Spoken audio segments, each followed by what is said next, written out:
One second I was working a personal assistant job and 2 other jobs, and the next second I was in Vancouver shooting the pilot. Before I booked Riverdale, I was actually working 3 jobs to pay my rent, which was crazy. I was a personal assistant to a photographer during the day. In the morning, I would open up a coffee shop, and at night, I would host at a restaurant in Beverly Hills. I was auditioning, and the nice thing about all of those jobs is they were flexible enough that I could still make auditions. The first 2, and then the last one, I mean, after 5 p.m., you don't really audition on weekdays. I used to just actually write down every audition and the feedback I got. So I counted back, and I think I had gone on like 247, which is a lot.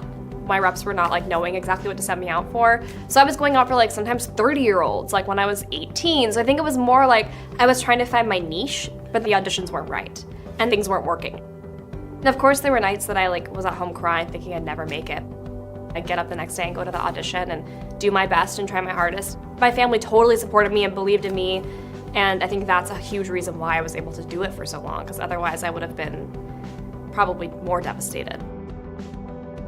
So I remember I was driving to my personal assisting job during the day in Venice, and I got a call, "Can you come in for Legends of Tomorrow?" And I would call my boss, and I was like, "Hey, is it cool if I miss work today?" She was like, "Yeah, no problem, just come in later." I went to the audition. They called me back as I was driving back to Venice for work. "Can you come in and read for a pilot we're doing for the role of Betty?"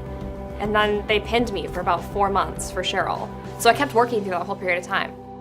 I was at my personal assisting job when I got the call that I booked it. Whenever your agent and your manager are on the phone with you at the same time, you know they're either gonna give you the most amazing news or the worst news.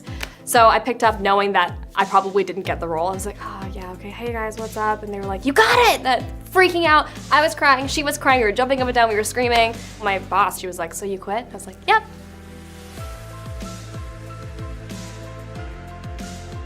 When I booked it, I was like, hopefully it goes to series. And after I went to series, I was like, hopefully we get a second season. But I never like expect anything, which I think has kind of helped me along the way because in this industry, it's completely unpredictable.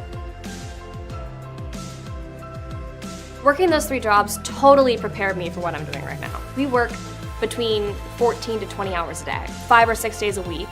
And then we have 1 or 2 days off to memorize our lines for the following week. And scripts change all the time. And it's a lot of hard work to be a series regular on a television show, but it's also the most fun I've ever had. So if you love what you're doing, it doesn't feel like hard work. I'm Madelaine Petsch, and this is how I made it.